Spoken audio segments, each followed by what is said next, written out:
in association with Kutumb app. अनेक ग्रुपों से पाइए छुटकारा, आपके संगठन का अपना ऐप कुटुंब ऐप। इस चुनाव में दल बदल का खेल अभी थमा नहीं है। मयंक जोशी के समाजवादी पार्टी में चले जाने के बाद कई तरह के सवाल रीता बहुगुणा पर भी उठने लगे, लेकिन उनके मीडिया प्रभारी अभिषेक शुक्ला ने इस बात को साफ कर दिया है कि रीता जोशी बीजेपी नहीं छोड़ने वाली हैं।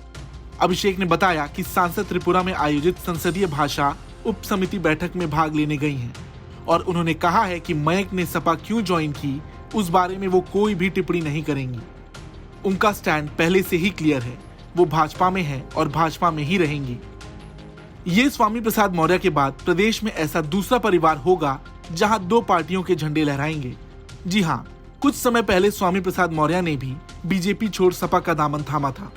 ऐसे में उस वक्त भी ये कयास लगाए गए थे कि क्या उनकी बेटी भी उनके साथ पाला बदलेंगी, पर ऐसा नहीं हुआ और आज भी संघमित्रा मौर्य बीजेपी का ही हिस्सा है और अब फिर से वैसा ही माहौल बन गया, लेकिन इस बार मां भाजपाई है और बेटा सपाई।